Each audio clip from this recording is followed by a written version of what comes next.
ZEE5 ಇರುವಾಗ ನೀವು ನಿಮ್ಮ ನೆಚ್ಚಿನ ಶೋಗಳನ್ನ ಎಂದಿಗೂ ಮಿಸ್ ಮಾಡಿಕೊಳ್ಳುವುದಿಲ್ಲ. ಅದು ಸಂಪೂರ್ಣ ಉಚಿತವಾಗಿ.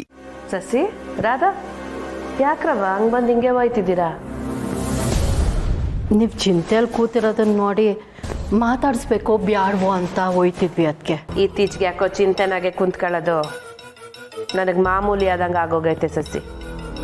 ಆ ಮಾಮೂಲ್ಗೆ ಮುಲಾಮ್ ಹಚ್ಚಿದ್ರೆ ಎಲ್ಲ ಸರಿ ಹೋಗುತ್ತತ್ತೆ. ಮುಲಾಮ್ ಹಚ್ಚದಾಕ್ಸ್ನ ಸರಿ ಹೋಗಂತ ತ್ಯಪ್ಪು ಯಾವ್ದಾನ ಕಾಣ್ತೈತವ ನಿಂಗೆ?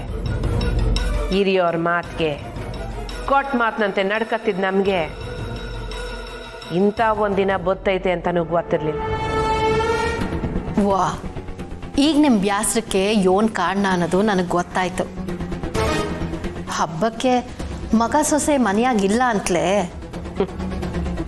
ಹಬ್ಬ ಅನ್ನೋದು ಮನೆಯವರೆಲ್ಲರೂ ಒಟ್ಟಿಗೆ ಸೇರಕ್ಕೆ ಒಂದು ನೆಪ ಆಟೆಯ. ಮನೆಯವರೆಲ್ಲ ಖುಷಿಯಾಗಿ ನೆಮ್ಮದಿಯಾಗಿದ್ರೆ ಅದೇ ಹಬ್ಬ ಅಲ್ವೇ? ಆದರೆ ನಮ್ಮ ಮನೆನಾಗೆ ಅದಕ್ಕೆ ಯಾವತ್ತೂ ನಿಮ್ಮನ್ನ ಸೋತೋದರಂಗೆ ನೋಡೇ ಇಲ್ಲ. ನಿಮ್ಮ ಧೈರ್ಯ, ನಿಮ್ಮ ಮಾತು ನೋಡಿದಾಗೆಲ್ಲ ಬದುಕಿದ್ರೆ ನಿಮ್ಮಂಗೆ ಗತ್ತಾಗಿ ಬದುಕಬೇಕು ಅಂತ ಅನ್ನಿಸ್ತಿತ್ತು. ಯಾಕವ್ವ ಈಗ ಅನಿಸ್ತಿಲ್ವೇ? ಯಾವಾಗಲೂ ಅನ್ನಿಸ್ತೈತೆ, ಆದರೆ ಇತ್ತೀಚೆಗೆ ಕಂಟಿ ನಿಮ್ಮ ಮಾತನ್ನ. ಮಾವನ ಬಗ್ಗೆ ನೀನೇನೇನೋ ಹೇಳ್ಬೇಡ. ಅತ್ತೆ ಮೇಲೆ ಮಾವಂಗೆ ಎಷ್ಟು ಗೌರವ ಇದೆ ಅಂತ ನಿನಗೆ ಗೊತ್ತಾ? ಮತ್ತೆ ಸ್ನೇಹನೂ ಅಷ್ಟೇ. ಅವತ್ತು ರಾಧವ ನನ್ನ ಮುಂದೆ ಅವಳ ಹೆಸರು ಎತ್ತಬೇಡ. ನನ್ನ ಮಗ ನನ್ನ ಮಾತು ಮೀರಂಗ್ ಮಾಡಿದ್ದೆ ಅವಳು. ಹಾಗಾದ್ರೆ ನಿಮಗೆ ಮಾವನ ಮೇಲೂ ಕೋಪ ಇದೆಯಾ ಅತ್ತೆ?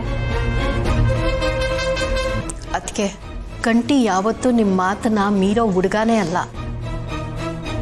ಆದರೂ ಈ 2-3 ತಿಂಗಳಿಂದ ಆಗ್ತಿರೋ ಘಟನೆಗಳನ್ನ ವಿಚಾರ ಮಾಡಿ ನೋಡಿದ್ರೆ ನನಗನ್ಸಿದ್ದು ಈ ದಿನ ಈ ಮನೆಯಾಗೆ ಯಾವುದೂ ದೊಡ್ಡ ಸಮಸ್ಯೆ ಇಲ್ಲದೆ ಇದ್ದಿದ್ದು ಏಕಾಏಕಿ ಈಟೊಂದು ವ್ಯತ್ಯಾಸ ಆಗೈತೆ ಅಂತಂದರೆ ಅದಕ್ಕೆ ಕಾರಣ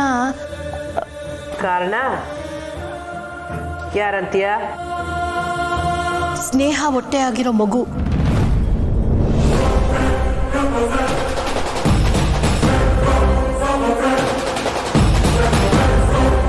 ಅದಕ್ಕೆ ಸ್ನೇಹ ಬಸ್ರಿಯಾಗಿರೋಗಳಿಗೆ ಸರಿಯಾಗಿಲ್ಲ ಅಂತ ನಂಗೆ ಅನ್ನಿಸ್ತೈತೆ. ಅದಕ್ಕೆ ನಾನು ಹೇಳ್ತಿರೋದು ದಿಟ್ಟ. ಕೆಲವೊಂದು ಕೆಟ್ಟ ಜಾತಕದಲ್ಲಿ ಹುಟ್ಟೋವು ಹುಟ್ಟಕ್ಕಿಂತ ಮುಂಚೆನೇ ಸಂಬಂಧಗಳನ್ನ ದೂರ ಮಾಡ್ತೈತಂತೆ. ಈಗಲೂ ಈ ಮನೆಯಾಗ ಆಗ್ತಿರೋದು ಅದೇ ಅಲ್ವೇ? ಅದಕ್ಕೆ ಮುಂದೆ ಆಗೋ ಭಾರಿ ಅನಾಹುತನ ತಪ್ಸೋಕೆ ಈಗಲೇ ಆ ಮಗುನ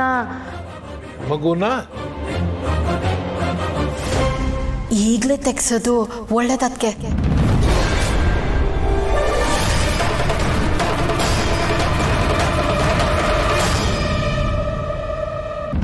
ಸಸಿಕಲಾ,